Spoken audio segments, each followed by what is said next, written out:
اعوذ باللہ من الشیطان الرجیم بسم اللہ الرحمن الرحیم ولما جاءت رسلنا لوطا سیء بہم وضاق بہم ذرعا، تو جب آئے ہمارے یہ فرشتادے بھیجے ہوئے، ہمارے یہ پیغامبر، یہ فرشتے لوط کے پاس، سیء بہم کہ وہاں پر یہ بھیجے گئے تھے بہت خوبصورت لڑکوں کی شکل میں،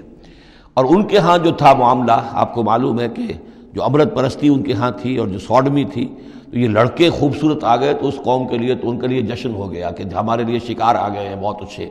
لوط کے ہاں بڑے عمدہ شکار پہنچے ہیں، لہذا وہ سب غول کے غول اب آ رہے ہیں، حضرت لوط علیہ السلام کے گھر پر چڑھائی کر رہے ہیں۔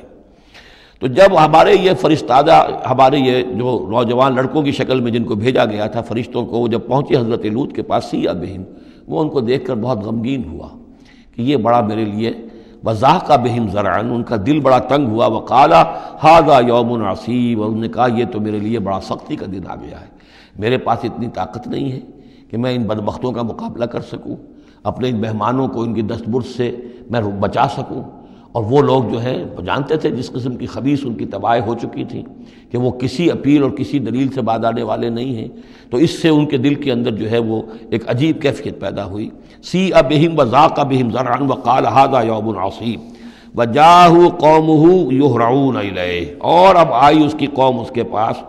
والہانہ دوڑتی ہوئی، بڑے خوشی سے ناچتے ہوئے آ رہے ہیں کہ آج تو ہمارے لیے جو ہے وہ بہت ہی عمدہ شکار پہنچ گیا ہے۔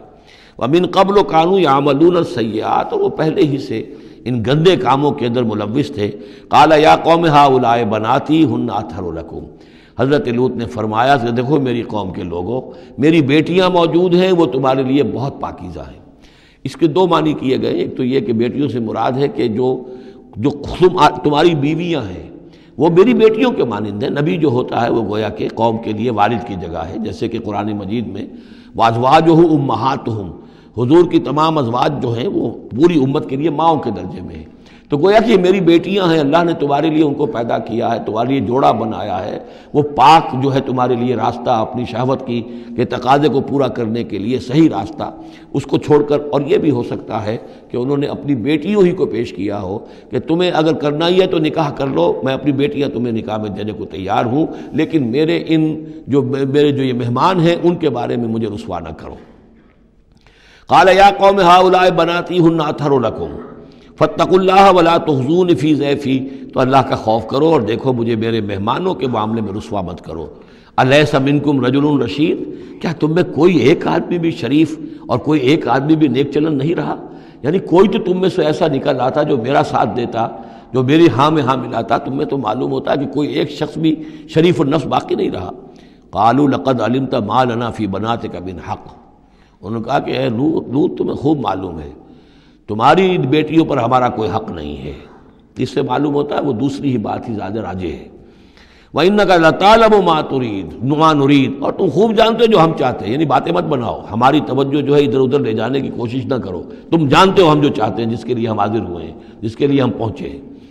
قَالَ لَوْ أَنَّ لِي بِكُمْ قُوَّةً، انہوں نے کہا کاش کہ میرے پاس تمہارے مقابلے کے لیے کوئی طاقت ہوتی، او آوی الی رکن شدید، یا میں کوئی قلعہ ایسا ہوتا جس میں مضبوط میں جا کر پناہ لے لیتا اور تم سے اپنے آپ کو اور اپنے مہمانوں کو بچا لیتا۔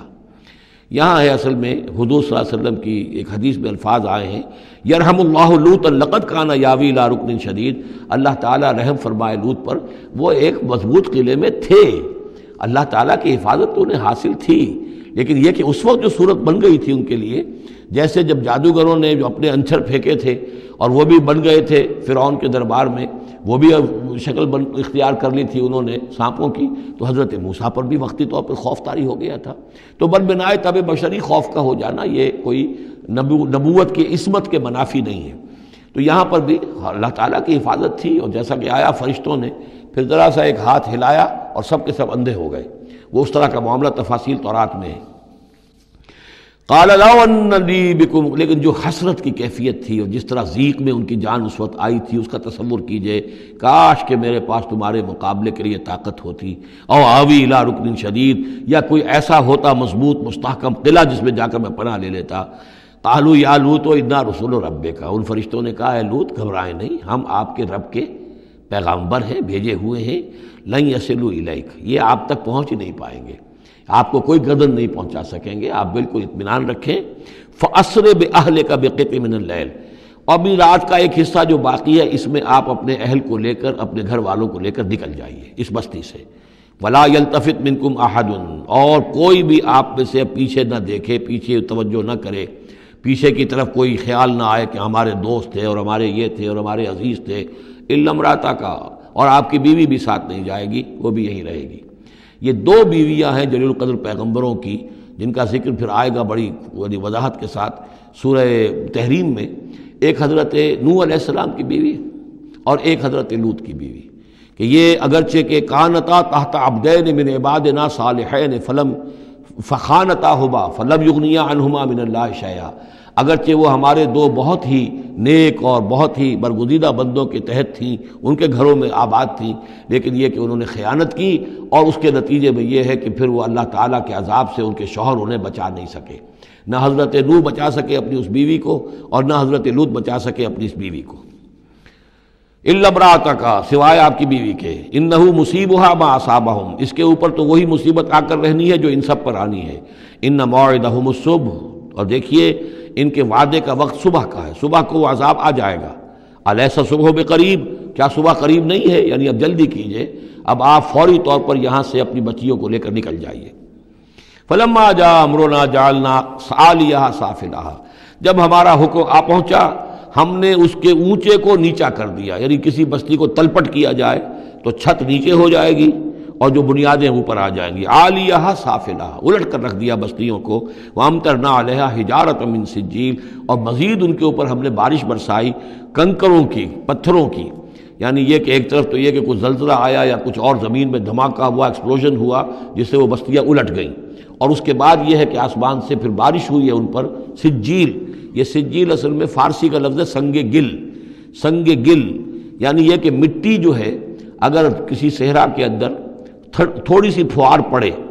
اور زیادہ تیز بارش نہ ہو تو وہ ہر قطرے کے ساتھ تھوڑی سی مٹی مل کر وہ ایک چھوٹا سا دانہ بنتا ہے، اور وہ پھر دھوپ جب پڑتی ہے تو وہ پھر پک جاتا ہے، جیسے کہ کہیں آپ اینٹیں پکاتے ہیں اپنے بھٹیوں کے اندر، یہ پھر کہلاتی ہے سنگ گل، یعنی یہ پتھر تو ہے لیکن یہ پتھر نہیں ہے، یہ مٹی کے بنے ہوئے پتھر ہیں، کنکر ہیں۔ ان کنکروں کی بارش ہوئی جس کے اندر کہ اس کو بالکل دفن کر دیا گیا ان دونوں شہروں کو۔ منضود، تہ بر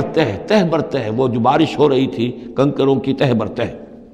مسومۃ عند ربک، اور وہ نشان زد تھے تیرے رب کی طرف سے، یعنی ہر ایک کے لیے معلوم تھا کہ کس کو کون سا پتھر لگنا ہے اور کون سا جو شخص ہے اس کی ہلاکت کس کے ذریعے سے ہونی ہے۔ وما ہی من الظالمین ببعید، اور یہ ان ظالموں سے کچھ زیادہ دور نہیں ہے، یعنی جو مشرکین مکہ ہیں، جو قریش ہیں اور عرب کے جو مشرک ہیں، ان سے یہ بستیاں کو دور تو نہیں ہیں، اس لیے کہ یہ جب جاتے تھے فلسطین کی طرف اپنے قافلے لے کر تو یہاں سے گزرتے تھے۔ قوم سمود کا مسکن بھی ان کے راستے میں آتے تھے، قوم مدین کا علاقہ بھی ان کے راستے میں آتا تھا، پھر یہ عمورہ اور صدوم کی بستیوں کے جو ہے یہ بھی کچھ ان کے جو آثار باقی رہ گئے تھے وہ بھی آتے تھے۔